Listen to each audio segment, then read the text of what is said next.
예, 안녕하세요. 석정일 목사님이 지난주에 목회서신에 쓰신 것처럼 미국에 일주일 동안 여행을 가셨기 때문에 빈자리를 제가 소개로 했습니다. 가신 지 얼마 안 된 것 같은데 내일 또 오셔야 되네.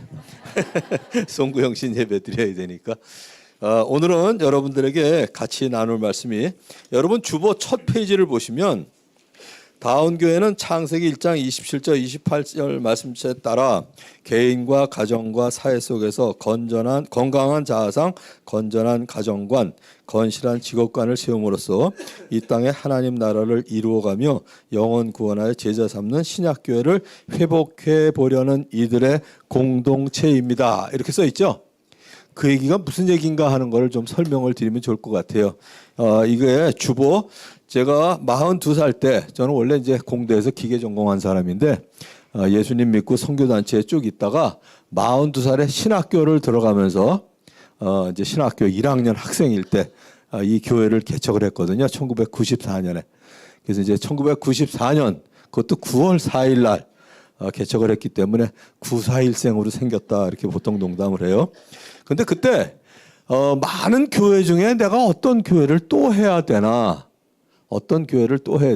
이렇게 생각을 하다가, 제가 20년 동안 있었던 선교단체는 훈련은 잘해요. 훈련은 잘하는데 아무나 들어가기가 참 어려워요. 부담스러워. 담이 너무 높아. 그 다음에 일반 교회는 가면은, 그때는 이제 제자 훈련이 별로 없었어요, 교회에. 아무나 가서 그냥 예배를 드리기는 좋은데 설교 끝나고 나면 썰물 빠져나가듯 다 가고 뭐 10년을 다니든 20년을 다니든 별로 변화가 없어요. 그래서 이 두 가지가 다 어떻게 해야 되나 그러다가 저는 그렇게 생각했습니다. 이제 다운교회는 누구나 올 수 있는 교회가 됐으면 좋겠다. 그러나 그중에 또 이제 훈련받아서 같이 교회를 이끌어갈 지도자를 만들어내는 교회가 됐으면 좋겠다 해서 이제 영혼 구원하여 제자 삼는 교회가 이제 다운교회의 목표입니다. 자, 그런데 영혼 구원은 여러분들이 아시죠? 그죠? 금방 우리 조희정 자매님이 간증한 것처럼 이렇게 예수님을 소개하고 교회를 소개해서 하나님을 믿게 하고 거듭나게 하는 거, 이게 영혼 구원이에요? 그럼 제자 삼는 건 뭘까요? 제자가 뭐가 제자예요? 앞에 앉은 사람한테 물어보면 다음부터 앞에 안 앉을 거니까 제일 뒤에 앉은 사람한테 물어봐야지. 제자가 뭘까요? 제자. 우리 저 뒤에 김진호 장로님. 제자가 뭐가 제자예요? 참 어려워요. 성경 공부 많이 하는 게 제자인가요? 전도 많이 하는 게 제자인가요? 성경 암송 많이 하는 게 제자인가? 참, 이게 뭐가 제자일까? 그러다가 오늘 읽은 창세기 1장 27절 28절 말씀이 이게 제자다 하는 생각이 들더라고요. 창세기 1장 27절 28절 무슨 얘기냐면, 자, 이제부터 조금 보여드리기 위해서 제가 앞에 나와 섰어요. 이거 넘어가야 되는데 왜 안 넘어갈까? 예, 요거 아까 읽었지만 다시 한번 읽을게요. 같이. 하나님이 당신의 형상대로 사람을 창조하셨으니 곧 하나님의 형상대로 사람을 창조하셨다. 요게 1장에 나오는 얘기고 3장에 죄가 들어오면서 사람이 전부 오염되고 변질됩니다. 그러니까 3장에 죄가 들어오기 전에 인간의 모습을 다시 회복하는 거, 요게 제자겠다 이 생각이 들었는데 맞는 것 같아요. 여러분들이 한번 보세요. 첫 번째 제자의 조건은 뭐냐면 하나님이 하나님의 형상대로 사람을 창조하신 것을 믿는 거. 이게 무슨 얘기냐면, 얼마나 이게 좋은 얘기냐면, 내가 예수님을 믿고 나서 하나님의 자녀가 되고 천국 시민이 되고 영원한 생명을 얻는 거, 이게 정말 중요하죠. 근데 또 하나 제 실제적인 삶에 도움이 된 게 뭐냐면 바로 이 구절이었어요. 저는 열등감이 무지하게 많은 사람이었거든요. 어떤 사람이 그러더라고. 그 얘기했더니 목사님이 열등감 있으면 나는 어떡하라고요? 그러는 거예요. 목사님은 무슨 열등감이? 이건 말이 안 되는 게요. 여러분들 열등감 없으세요? 피아노 연주하시는 분은 음악에 대한 열등감이 있어요. 그죠? 그 다음에 옛날에 김연아 선수하고 이렇게 늘 쌍벽을 이루었던 일본의 마오인가요? 마사? 옛날 얘기라 다 까먹었네, 그거. 아무튼, 거기는 그 피겨 스케이트에 대해서 열등감 없을까요? 저는 피겨 스케이트에 대해서 열등감 전혀 없어요, 저는. 근데 그 잘 타는 2인자는 김연아 때문에 얼마나 열등감이 많았겠어요. 그죠? 요새 뭐 한참 뜨고 있는 신유빈 때문에 탁구 치는 애들 얼마나 열등감 많겠어요. 그러니까 자기가 하고 있는 일, 그러니까 목사도 열등감이 많은 게 설교에 대한 열등감 엄청 많거든요, 우리는. 그러니까 모두 자기가 하는 일에 대해서 열등감이 많은데, 제가 특별히 예수님 믿던 20살 때는 무슨 열등감이 있었냐면, 우리 집이 엄청 가난했었어요. 우리 어머니가 돈 욕심이 있어가지고 개를 모으시는 바람에 아무튼 이리저리 떼맥혀가지고 왜 이렇게 가난했는지 지지리도. 저는 초등학교 5학년 때부터 리어커를 끌었거든요. 지금 초등학교 5학년 때 리어커 끌게 하면 아동학대인데. 50년대, 60년대는 그랬어요. 그리고 고등학교 때는 자전거로 다 담배 배달하고 뭐 이러고 살았고, 대학교 들어가자마자 입학금 등록금 버느라고 가정교사 입주를 하면서 과외 공부를 또 시켜야 됐거든요. 그러니까 가난한 거에 대한 열등감에 저는 고등학교 졸업하고 나서 키가 컸어요, 이상하게. 고등학교 때도 1학년 때 1학년 1반 1번. 지금도 기억이 나요. 151cm. 왜 늦게 컸는지 모르겠는데. 어쨌든 키는 작죠. 왜소하죠. 그다음에 집은 가난하죠. 열등감이 엄청 많은데, 예수님 믿고 난 다음에 이 구절을 보는 순간 눈이 번쩍 떠진 게 뭐냐면, 하나님이 당신의 형상대로 사람을 창조하셨으니, 사람 속에 이경준이가 들어가요, 안 들어가요? 들어가잖아요. 그래서 여러분들이 사람이라든지 우리라는 단어가 나오면 성경에 무조건 여러분들의 이름을 넣어서 읽으시면 은혜가 돼요. 하나님이 당신의 형상대로 경준이를 창조하셨으니, 곧 하나님의 형상대로 경준이를 창조하셨다, 이거잖아요. 자, 여기 이만한 모니터가 있는데 이만한 그림이 동양화가 있으면 저거 얼마쯤 될까요? 모르죠. 뭐 누가 그렸냐, 누구의 낙관이 찍혀 있느냐에 따라서 그림값이 결정되잖아요. 그죠? 뭐 제가 아는 걸로는 뭐 김기숙 씨가 대단히 유명한 걸로 알고 있는데, 그분 그림이다 그러면 이 정도면 아마 수십억 갈 거예요. 수십억 갈 건데. 근데 뭘 알게 됐냐면, 하나님이 하나님의 형상대로 경준이를 창조하셨으니까 누구의 낙관이 찍힌 작품이에요, 제가? 하나님의 낙관이 찍혔잖아요. 더구나 아까 이성원 형제가 대표 기도할 때도 그런 얘기를 하셨지만, 죄로 인하여 사탄에게 팔려갔던 나를 예수님이 자기 피값으로 나를 사주셨습니다. 그럼 얼마짜리예요, 내가? 그 피값이 얼마예요? 더구나 에베소 4장 30절에 보면 구속의 날까지 성령께서 인쳤다 그랬거든요. 인쳤다가 뭐예요? 도장 찍었다, 낙관을 찍었다는데 이게 얼마짜리예요? 부르는 게 값이에요. 부르는 게 값. 그래서 첫 번째 제자가 해야 될 게, 하나님의 자녀가 해야 될 게 뭐냐면 건강한 자아상입니다. 건강한 자아상. 자, 그런데 여러분들이 지금 자아상 점수가 100점 만점이면 지금 몇 점쯤 되세요? 자, 또 제일 뒤에 앉아있는 우리 이명수 형제한테 한번 물어봐요. 몇 점쯤 돼요? 100점 만점이면 지금? 네. 80점? 오늘은 제법 된다 그래도. 근데 늘 80점이에요? 아니죠? 와이프한테 싫은 소리 들으면 30점으로 떨어졌다가 잘생겼다 그러면 한 90점 올라갔다가 맨날 오르락 내리락. 나보다 나은 사람을 보면 내 자아상 점수가 떨어지고요, 나보다 못한 사람 보면 올라가잖아요. 그러니까 말 한마디에 우리의 자아상 점수가 오르락 내리락 오르락 내리락, 그리고 상대적이에요. 그런데 상대적이 되면 안 되는 게, 하나님이 하나님의 형상대로, 즉 하나님의 낙관이 찍힌 하나님의 작품이다, 이건 절대적인 자아상을 가져야 되잖아요. 누가 뭐래도 100점이에요. 근데 우리 대개 자아상이 떨어지는 게 왜 그래요? 다른 사람의 별것도 아닌 말 한마디 때문에 이게 오르락 내리락 해요. 오르락 내리락. 어저께 웃기는 일이 하나 있었는데, 뭐 어떤 모임에서 그냥 이렇게 식사를 하러 가는데, 나를 잘 모르는 사람인데 어떻게 제가 목사인 걸 알았나 봐요. 목사님이세요? 그러더라고요. 옆자리에서 이제 밥을 먹었는데. 그래서 어떻게 하셨어요? 그랬더니 어떻게 알았대요. 그래서 예, 제가 지금 그래도 70이 넘어서 은퇴한 목사입니다. 그랬더니 잘생기셨네요. 그러더라고. 거기다 또 한마디 더 해. 키도 크시고. 자기는 나보다 더 크면서. 근데 어저께 들었는데 지금까지 내가 기분이 좋거든. 아무것도 아닌 거 가지고 기분이 오르락 내리락 하는 게, 이게 치졸한 게 사람 마음입니다. 근데 우리는 뭘 알아야 돼요? 그런 거에 구애받지 말고요. 그냥 하나님이 나를 하나님의 형상대로 만든 하나님이 작가이신 하나님의 작품이다. 이걸 꼭 주장하고 사셔야 됩니다. 저 한번 따라하세요. 나는 하나님의 형상대로 창조받은 하나님의 작품이다. 자, 여러분의 자아상은 몇 점이에요? 이제 이명수 형제 몇 점? 100점. 우겨야 돼요, 100점. 예. 내 기분은 80점 같아도 무조건 100점으로 우겨야 돼, 이건. 우겨도 돼요. 그래서 내가 그런 만큼 옆 사람도 하나님의 낙관이 찍힌 하나님의 작품이잖아요. 그죠? 그래서 오늘 한번 옆 사람을 보고 사과했으면 좋겠어요.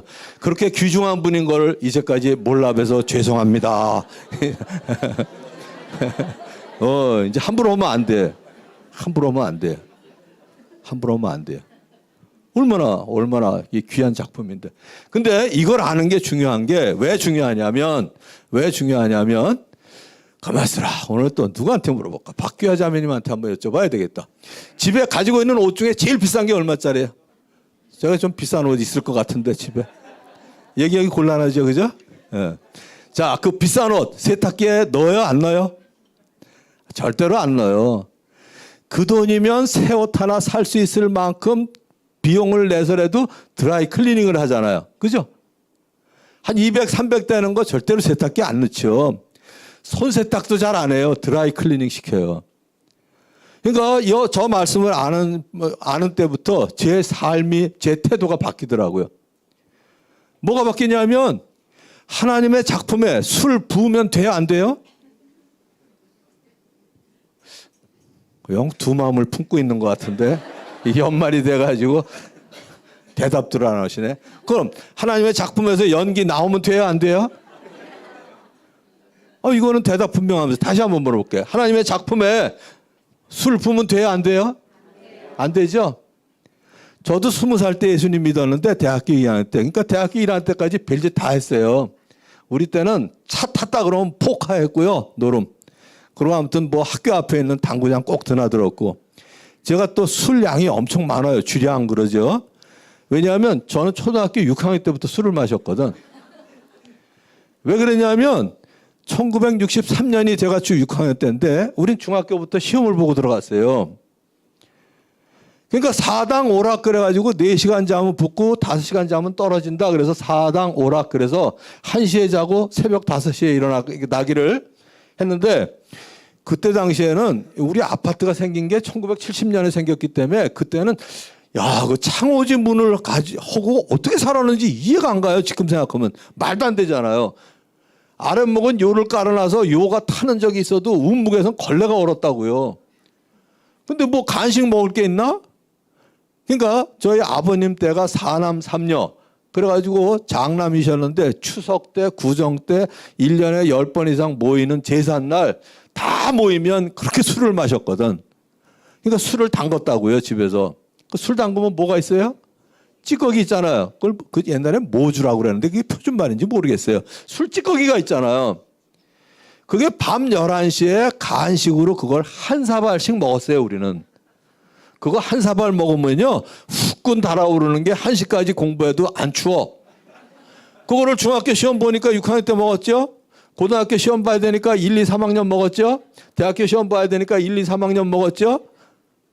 그러고선 대학교 갔더니 환영회 한다고 소주를 주는데 소주 2병을 먹어도 나는 아무 반응이 없더라고요. 옆에 친구들이 그랬어요. 너 같은 놈이 위험하다고. 그냥 한 잔 먹으면 한 잔 먹는 대로 취하고 좀 벌게해지면 이제 그만 먹으라고 옆에서도 말리는데, 이건 뭐 2병을 먹어도 아무 기별이 없으니까 너 같은 놈이 갑자기 죽는다고 위험하다고 늘 그랬거든요.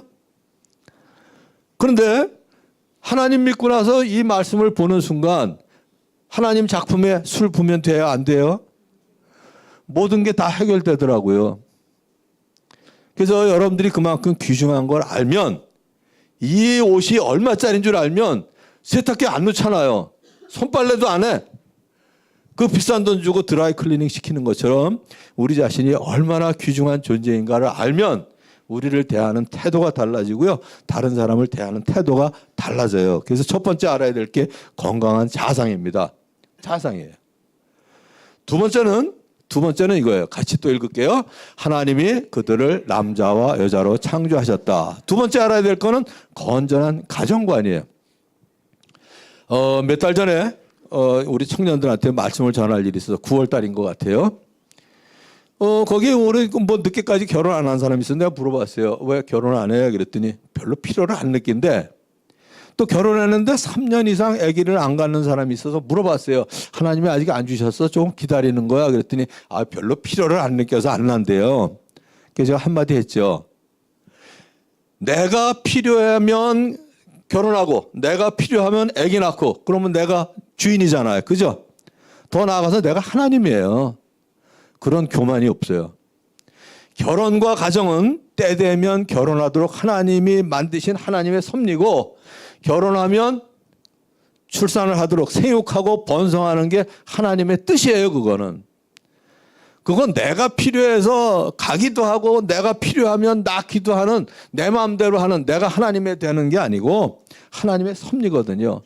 그게 두 번째 알아야 될 게 가정과 결혼입니다. 그래서 이거는 창세기 2장에 가면 조금 더 자세히 나오기 때문에 2장을 조금 설명드릴 텐데 오늘 얘기할 게 자아상, 가정관, 세계관 이 세 개가 아주 중요해요. 이거 세상에서도 진리를 추구하는 사람들 보면 대개 성경으로 돌아갑니다. 이거 어릴 때부터 많이 듣던 얘기죠. 무슨 얘기 들으셨어요? 수신제가 치국이 바로 이거예요. 뭐 가방끈이 긴 게 수신이 아니고 건강한 자아상을 가진 게 수신입니다. 그리고 건전한 가정, 제가죠. 그 다음에 꼭 대통령이 되고 장관이 돼서 나라를 다스려야 치국이 아니고 내게 주신 시간과 힘과 그리고 재능들을 가지고 이 세상을 세상답게 만드는 거 이게 치국이잖아요. 그죠? 수신제가 치국이 하나님이 만드신 원리의 창조 원리. 자, 그래서 가정에 대한 얘기는 조금 더 하자면 나무로 비유하면 여러분들이 이해하기 쉬울 거예요. 이거 세 가지 제목을 얘기하려니까 오늘 40분 동안에 이거 책 몇 권씩 써도 되는 건데 이렇게 생각하면 돼요. 여기 사과나무가 있어요. 사과나무는 대개 5부분으로 이루어집니다. 땅 밑에 뿌리, 그 다음에 줄기, 그 다음에 가지, 꽃, 열매 이렇게 생각하시면 돼요. 이게 창세기 2장에 그대로 나오는 원리예요. 자, 첫 번째가 뭐냐면 아담이 저 혼자 살기 너무 외로워요. 아내 좀 만들어주세요. 이래서 결혼이 제정된 게 아니고 첫 번째 주 하나님이 말씀하셨어요. 결혼은 하나님의 작품입니다. 그래서 이걸 뭐라고 얘기하냐? 뿌리는 언약관계입니다. 언약관계. 언약관계가 뭐냐면 계약관계가 아니라는 얘기예요. 물론 국어사전에 찾으면 언약 그러면 말로 한 약속 이렇게 돼 있지만 그런 뜻이 아니고 계약관계는 이런 거잖아요. 내가 5일 근무하면 4천만 원 예를 들어서 연봉 준다. 이런 게 계약이에요. 근데 이틀밖에 안 나가. 잘라요? 안 잘라요? 닷새 나가기로 하고 4천만 원 주기로 했는데 이틀밖에 안 나가면 잘려요? 안 잘려요? 잘려. 4천만 원 주기로 했는데 1,000만 원밖에 안 줘. 나가요? 안 나가요? 안 나가지. 그 회사를 나가지. 이런 게 계약관계예요. 근데 언약관계는 뭐냐면 어떤 상황과 조건에서도 절대로 변할 수 없는 게 언약입니다. 그게 뭐냐? 하나님이 우리를 사랑하시는 그 언약이 우리는 아무리 변덕스러워도 하나님은 절대로 안 변하시잖아요. 이게 언약이에요. 그래서 결혼은 어떤 상황과 조건에서도 갈라서면 안 돼요. 그래서 주례할 때 그러잖아요. 하나님께서 짝지어 주신 것을 사람이 나누지 못할지니라 이 얘기예요. 자, 두 번째 줄기는 뭐냐면 여기 빨간 글씨로 쓴 것처럼 남자가 혼자 있는 것이 좋지 않으니 그를 돕는 사람 곧 그에게 알맞은 짝을 만들어주겠다. 두 번째 줄기는 뭐냐면 나무 줄기가 혼자 이렇게 있으면 이게 막 흔들려요. 그죠? 근데 두 줄기가 딱 이렇게 붙어 있으면 흔들려요? 안 흔들려요? 안 흔들려요. 이게 바로 부부예요. 근데 그렇게 되려면 돕는 사람이 되려면 둘이 같아야 돼요? 달라야 돼요? 달라야죠. 같으면 뭐가 도움이 돼? 달라야지. 그런데 다른 것 때문에 갈등하고 싸우면 안 돼요. 다른 걸 가지고 서로 도와야지. 하나 쉽게 얘기해 볼게요. 우리 와이프가 절대로 우리 집 얘기 하지 말라고 그러는데 이거 하나는 해야 되겠네. 이거 외에는 뭐 내가 들 방법이 없어요. 저희 아내는 생각하면 바로 행동으로 옮기는 사람이에요. 저는 생각하다가 행동 못하는 경우가 너무 많아요. 그래서 42년 동안 살면서 저하고 저희 아내하고 제일 많이 한 얘기가 뭐냐면 저는 아내에게 생각 좀 해라. 그러고요 저희 아내는 저한테 뭐라 그럴까요? 언제까지 생각만 하고 있을 거예요. 그러니까 저희 아내는 저 때문에 조금 주춤하고 생각하고 하고요. 저는 저희 아내 때문에 행동으로 옮기는 경우가 많거든. 그런데 그게 서로 도움이 돼야지 당신 같은 성질하고는 도저히 같이 살 수가 없어. 이러면 이제 안 되는 거예요. 그런데 많은 경우에 이혼하는 95%가 뭐예요? 성격 차이. 성격 차이. 그럼 뭐 차이 때문에. 차이가 있기 때문에 서로 돕는 거예요. 서로 다. 그래서 갈등을 없애려고 그러지 마세요. 갈등을 없앨 수가 없어요. 건설적으로 그 갈등을 해결해야 진보가 있고 발전이 있는 거죠. 둘이 달라야 돼요. 자, 이거 얘기 한참 해야 되는데 그냥 간단히만 얘기할게요. 자, 그래서 세 번째 해야 될 게 뭐냐면 아내를 데리고 왔을 때 남편이 뭐라 그랬어요? 말하였다. 즉 그래서 가지는 의사소통이에요. 의사소통. 의사소통. 근데 여러분들 이렇게 같이 살면서 나하고 너무 다른 사람이 있으면 그 사람하고 얘기해요? 안 해요? 안 해요. 근데 그러면 안 돼요. 더구나 부부 사이는 당신하고 말이 안 통해. 완전히 벽하고 얘기하는 것 같아. 이러고 말을 안 하면 더 벽이 돼요. 근데 대부분이 그러거든요. 다르면 얘기를 더 해야 서로 이해할 거 아니에요. 그죠? 그래서 반드시 의사소통을 하셔야 돼요. 의사소통을 하셔야 돼. 아무 말도 안 하는 것보다 오히려 싸우는 게 더 나아. 싸우는 건 과격한 의사소통이거든. 그죠? 말 안 하면 언제 깨질지 몰라. 그래서 어쨌든 의사소통을 하셔야 돼요. 자, 그 다음에 네 번째 꽃은 뭐냐? 24절에 있는 대로 한 몸을 이루는 것이다. 성관계만이 아니라 전인격적으로 해야 되는데 특별히 꽃은 뭐냐면 성생활입니다. 법적으로 결혼한 부부 사이에서만 꼭 일어날 수 있는 게 뭐예요? 그게 성생활이에요. 성생활. 근데 성생활에 대해서도 뭐 자세히 아무튼 뭐 특강을 하든지 해야 되겠지만 오늘 두 가지만 말씀드리자면 남자와 여자의 차이는 아셔야 돼요. 남자는 이거 완전히 백열전구하고 비슷해요. 그냥 스위치 누르면 바로 들어와요. 그죠? 여러분 남편 보면 그렇죠?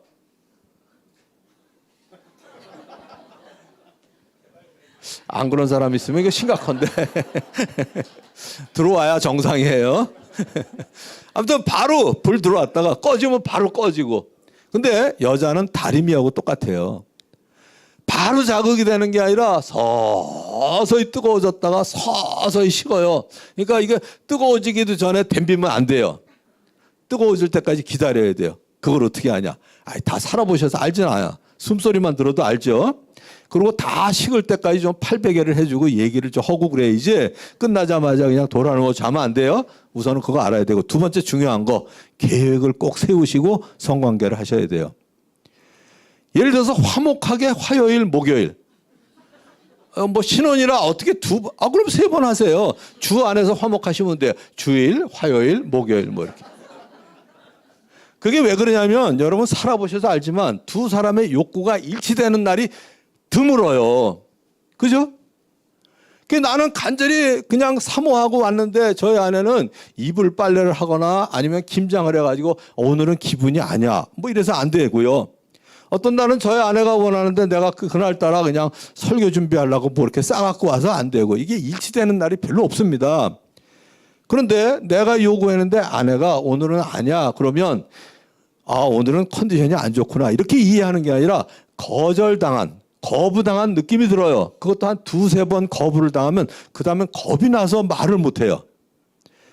자, 여러분들한테 이 얘기를 하니까 이거 성생활에 대해서 특강을 한번 해주세요. 그러고 얘기하면 예. 그러고 하죠. 그러고 할까요 안 할까요 제가? 그러고 그냥 살아요. 여러분들이 저거하고 똑같아요. 언제 목사님하고 식사 한번 같이 해야 되는데 그러고 평생 안 하잖아. 그죠? 그래서 제가 여러분들이 허튼 소리 안 하도록 하기 위해서 언제 목사님하고 한번 식사 한번 해야 되는데 그러면 잠깐만 기다려. 다음 주 화요일 날 점심 어때? 이러면 다음 주 화요일 점심에 점심 먹잖아요. 그죠? 그러니까 이것도 계획을 세우는 거예요. 이 얘기를 했더니 우리 청년이 그러더라고. 목사님 기계 전공하시더니 성생활도 기계적으로 하세요. 아니 기계적이 아니라 중요한 일은 시간을 정해서 약속을 해야 하잖아요. 그러니까 이것도 뭐 젊은 사람들은 뭐 주안에서 화목하든지 그러고 50이 돼서 기운 없으면 화끈하게 화요일만 하시든지 아니면 70이 돼가지고 기운 없으면 한 달에 한 번만 하더라도 뭐 더 기운 없으면 1년에 그냥 결혼 기념일만 하시더라도 어쨌든 약속을 하고 계획을 세우면 그날은 이루어지잖아요. 이게 서로 기대를 하고 그날을 위해서 준비를 할 수 있고 그래서 꼭 계획을 세우고 하시라고 말씀을 드려요. 어서 이렇게 여기서는 좀 물어보기가 그런데 공개적으로 물어보면 계획 가진 사람 거의 없어요. 근데 이 강의하고 나면 그 다음에 이제 그 교회 가서 이렇게 또 말씀 전하라고 하면 저한테 와서 조용히 속삭이는 사람 많아요. 목사님 요새 화목하게 잘하고 있습니다. 그러고 그다음에 갱년기 이후에는 어떻게 할 건가 그것도 개인적으로 물어보면 제가 얘기해 드릴게요. 자 오늘 이거 얘기하는 날 아니니까 그래서 꽃은 성생활이에요. 마지막 아까 얘기했죠. 아까 요 그림 한번 더 보여드릴게요. 마지막 하나 남은 거 열매. 지금 뿌리. 자 여러분들이 이제 대답하시니까 뿌리, 언약관계, 줄기, 상호 보완. 늑자로만 해드릴게요. 가지, 의사소통. 꽃은 성생활. 마지막 열매는 뭘까요? 열매. 자녀. 그죠? 어디 가나 자녀. 이거 큰일 날 얘기예요. 자 사과나무를 키우는데 20년 동안 열매가 안 맺어. 그리고 열매가 맺힐 생각도 없어. 그 나무 뽑아요? 계속 길러요? 뽑아요? 그러면 아내가 애를 못 낳아. 열매가 없어. 뽑아요? 안 뽑아요? 뽑아. 이게 유교 문화예요. 유교에서는 칠거지약길에서 7가지 아내를 버릴 수 있는 합법적인 이유가 뭐냐면 남편의 대를 이을 아들을 못 낳으면 이혼이에요. 그죠? 옛날엔 그랬어요. 지금이야 뭐 이제 딸이 더 귀하지만 옛날엔 남편의 대를 이을 아들을 못 낳으면 그건 나가 이거거든. 요즘 사는 게 다행이에요. 딸 하나만 낳고. 자녀는 열매가 아니라 선물이에요. 선물은 주시는 하나님이 마음대로 아들을 주실 수도 있고 딸을 주실 수 있고 아들, 딸을 주실 수도 있고 안 주실 수도 있어요. 왜냐하면 입양이라는 거룩한 일을 하도록. 그리고 낳다가 죽겠다 그 정도로 아내가 아프면 주셔야 돼, 안 주셔야 돼요? 그것도 안 주셔야죠. 선물이에요, 선물. 그럼 열매는 뭘까요? 마지막 여기 나오는 대로 성경 구절에 나오는 대로 5번에 부끄러워하지 않았다. 이게 무슨 얘기냐 하면 남자와 그 아내가 둘 다 벌거벗고 있었으나 부끄러워하지 않았다. 여기 벌거벗었다는 얘기는 옷만 벗은 게 벌거벗은 게 아니고 내 약점과 부끄러운 것들이 드러나더라도 부부 사이에는 부끄럽진 않잖아요. 그죠? 가만있어. 오늘 뭐 대표 기도를 해가지고 점잖게 지금 양복을 입고 오셨는데 이소은 형제 집에서는 좀 막 벗고 다니지 않아요? 그죠? 아내 앞에서는 괜찮잖아요. 그죠? 그런 것처럼 뭐냐면 벌거벗고 있었으나 부끄러워하지 않았다. 이게 뭐냐면 공동체가 되는 게 이게 열매입니다. 자, 한 가지 예를 들어볼게요. 제가 저 순천 쪽에 말씀을 전하러 갔더니 대접을 한다고 돌개 이걸 대접을 하더라고요. 점심 식사 때. 그래가지고 벤치가 같이 나와요. 그걸 깨는. 아이 뭐 이 정도를 그래가지고 제가 이빨에 자신이 있어가지고 하다가 앞니가 나갔어요. 뚝 하고. 얼마나 아픈지 대접하는 사람한테 신뢰가 될까봐 그냥 꾹꾹 누르고선 했는데 서울에 와서 보니까 이게 부러졌더라고요. 신경이 나갔대. 그게 결국 임플란트를 했거든요.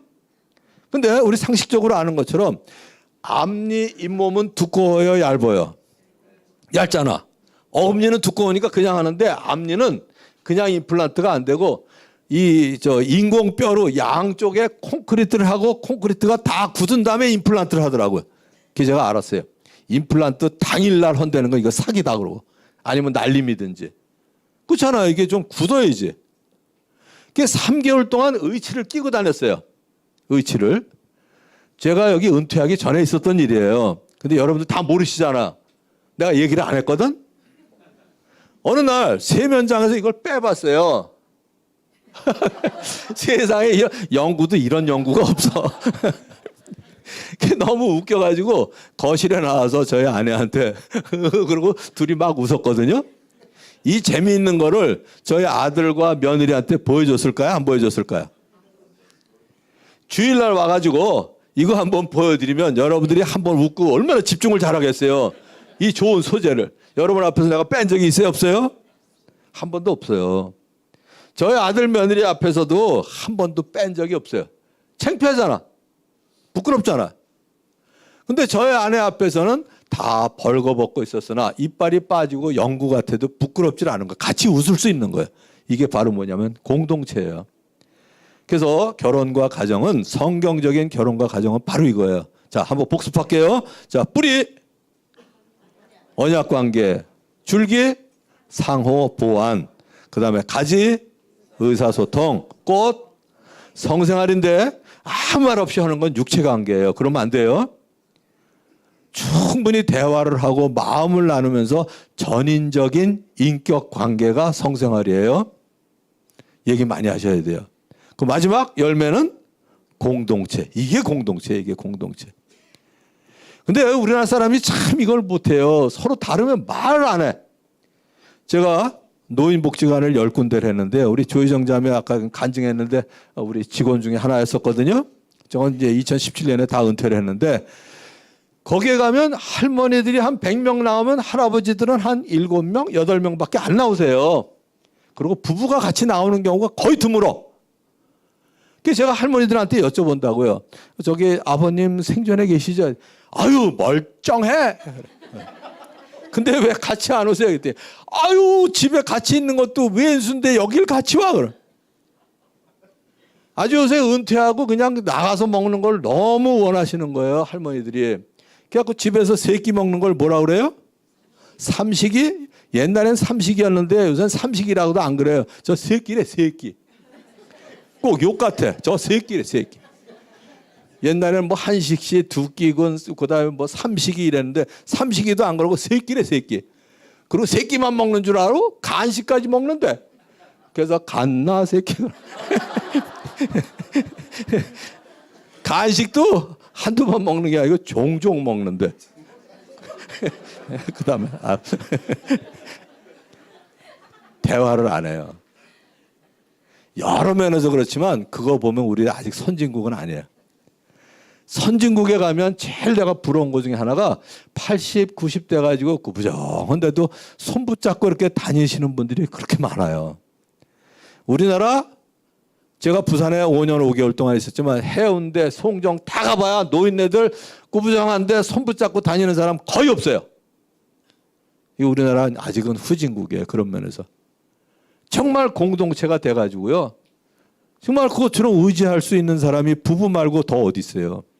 그러니까 여러분들도 이런 관계, 언약 관계, 상호 보완, 의사소통, 성생활 이런 것들을 잘 이루어서 정말 80, 90 됐을 때 서로 의지하고요. 손 붙잡고 이렇게 해변을 거닐고 그럼 얼마나 좋아요.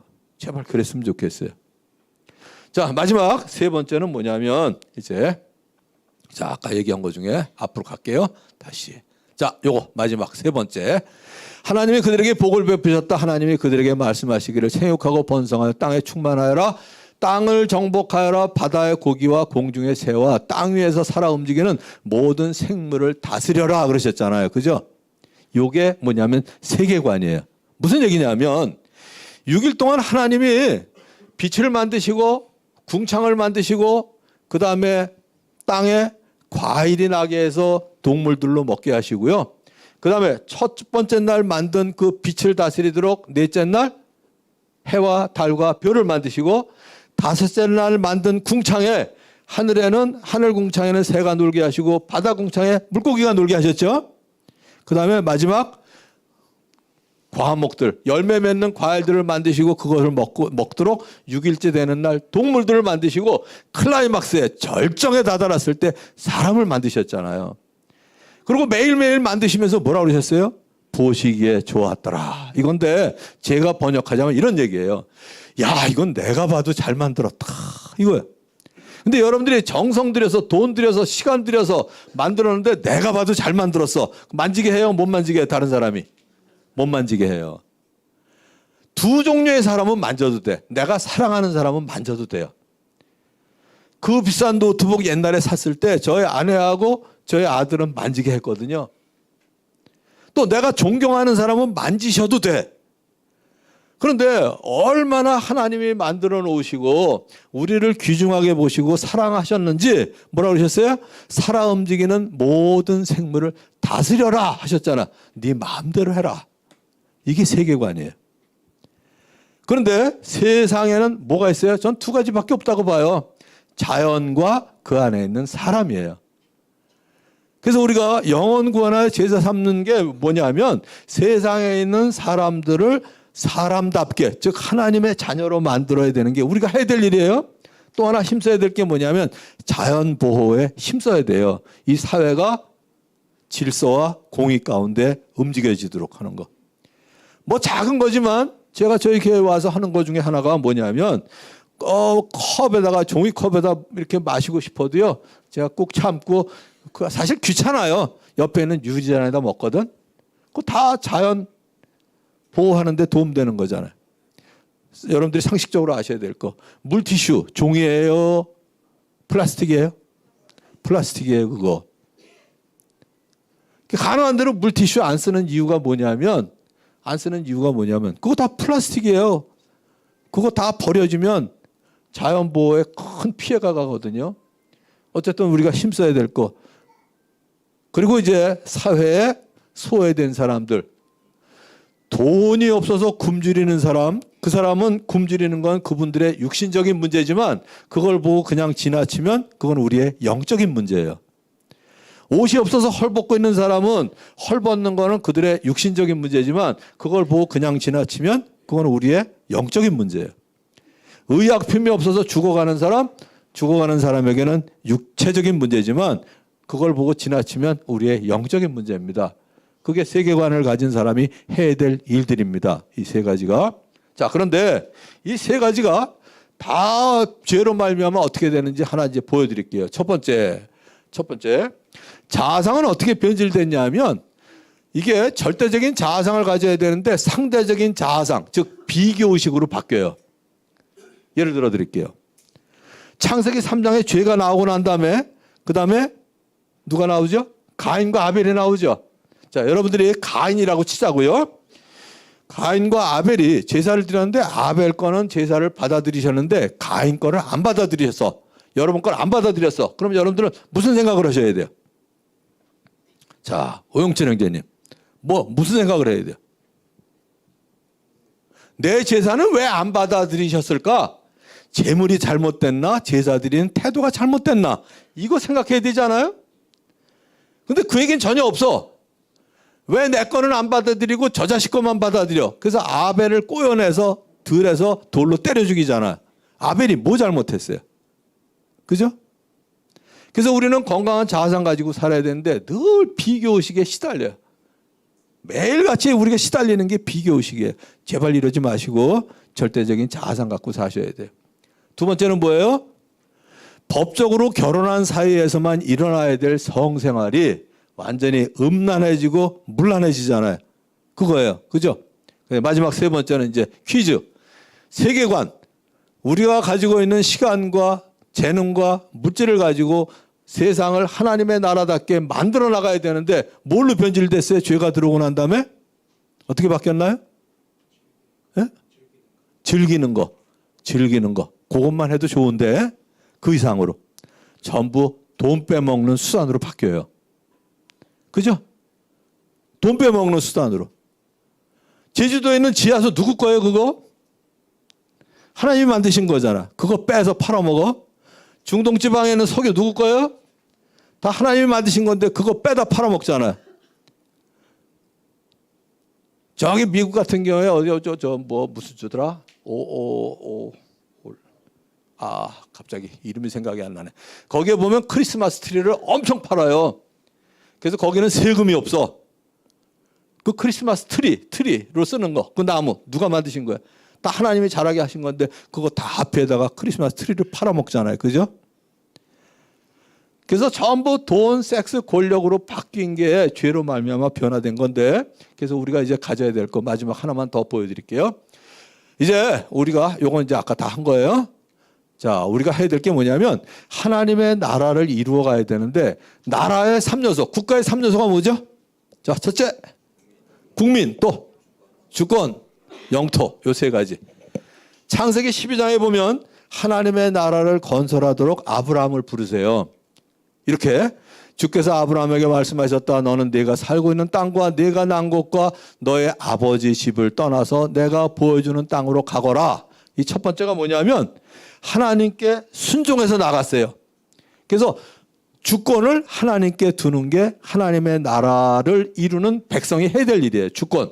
자, 두 번째는 뭐냐면, 두 번째는 내가 너로 큰 민족이 되게 하고, 뭐예요? 국민이죠. 그러니까 신앙적으로는 하나님께 주권을 두고 사회적으로는 민족을 이루어서, 그 다음에 세 번째 영토인데, 영토가 왜 중요한가요? 자, 쉽게 얘기합시다. 좋은 일은 아니지만 러시아가 우크라이나를 자꾸 치는 이유가 뭐예요? 거기 다 얼어붙은 땅, 지하 자원도 하나도 없으면 칠까요? 안 칠까요? 거기 안 쳐요. 다 경제적인 이득이 있기 때문에 치는 거거든. 그래서 거기에서 뭐를 하도록 했냐면, 영토가 뭐가 중요하냐면 바로 요겁니다. 너는 복의 근원이 되어서 그 땅에 사는 모든 민족이 너로 말미암아 복을 얻는 거. 영토가 중요한 게 뭐냐면 거기서 경제적인 삭인과 나눔이 있어야 돼요. 그래서 이걸 그림으로 그리면 이렇게 보시면 좋아요.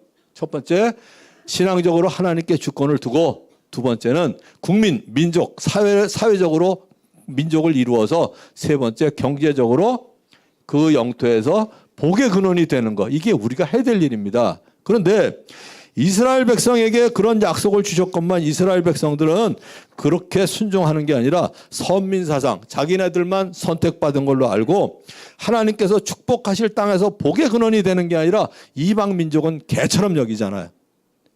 그래서 이제 우리 교회에 주신 사명이 바로 이겁니다. 뭐냐면 교회, 즉 사회적으로 민족을 이루어서 거기서 뭐예요? 코이노니아, 진정한 사귐과 나눔을 연습하는 게 교회가 해야 될 일이에요. 우리도 이거 하려면 멀었죠. 뭐 경제적으로 얼마나 나누세요? 그래도 우리는 목장에서 목자 목녀를 제가 해보니까요, 목장을 해보니까 일주일에 조금 준비하면 5만 원이 더 들더라고. 한 달이면 한 20만 원 더 드는 거예요. 거기에서 진정한 사귐과 나눔, 코이노니아를 연습하다가 이제 말세가 되면 구원받은 성도들이 진짜 새 창조된 세상에서, 거기는 어린아이가 독사의 굴에 손을 넣어도 물지 않고 사자와 이리가 양떼들과 같이 사는 거. 이게 뭐예요? 경제적인 공동체가 되는 거. 이게 이제 천국에서 이루어질 일이거든요. 그런데 현재 세상은 어때요? 이러질 않죠. 타락한 인류들이 어디서? 저주받은 세상에서 살고 있어요. 뉴스를 보면 매일매일 아무튼 하나님께 주권을 안 두고요, 지 마음대로 지가 필요하면 하고 안 하면 안 하고, 그 다음에 타락한 인류들이 저주받은 세상에서 살고 있어요. 세상 세계관은 세상을 질서 가운데 다스리는 게 아니라 돈 빼먹는 수단으로 바뀌었고요. 법적으로 결혼한 부부 사이에서만 일어나야 될 성관계가 음란해졌고요. 그 다음에 건강한 자아상은 완전히 비교의식, 늘 명예욕, 권력욕, 이걸로 치달아가고 있죠. 그래서 이 속에서 우리가 연습해야 될 게 뭐냐면 정말 그들을 하나님의 자녀로, 아까도 말씀드린 것처럼 세상은 두 가지예요. 자연과 그 안에 사는 사람. 사람들을 구원하는 일, 그리고 자연을 보호하고 이 나라를 질서 가운데 움직이는 일, 이런 일들에 힘써야 될 게 바로 우리가 해야 될 역할입니다. 어찌하든 세 가지, 가정관과 그 다음에 세계관을 가진 건강한 자아상을 가진 여러분들이 되셔서 하나님께서 여러분들의 삶을 보실 때마다 정말 복 주실 수 있는 그러한 가치관을 가지고 사시는 여러분 되시기를 우리 주님의 이름으로 축원합니다. 기도하겠습니다. 하나님 아버지, 주님께서 주님의 나라를 이루어 가시도록 하나님께 주권을 두고 또 민족을 이루어서 복의 근원이 되도록 하셨건만, 하나님 아버지, 저희는 여전히 타락한 인류들이 저주받은 세상에서 살고 있습니다. 아버지 하나님, 죄로 오염된 세상에서 살고 있지만 우리의 삶 속에서 하나님께 주권을 두고 그리고 민족을 주님 앞으로 이끌고 그 안에서 진정한 사귐과 나눔을 연습하는 귀한 삶을 살도록 주님이 인도하여 주시옵소서. 예수님의 이름으로 기도하옵나이다. 아멘. 이제 말씀 기억하면서 같이 찬양하도록 하겠습니다.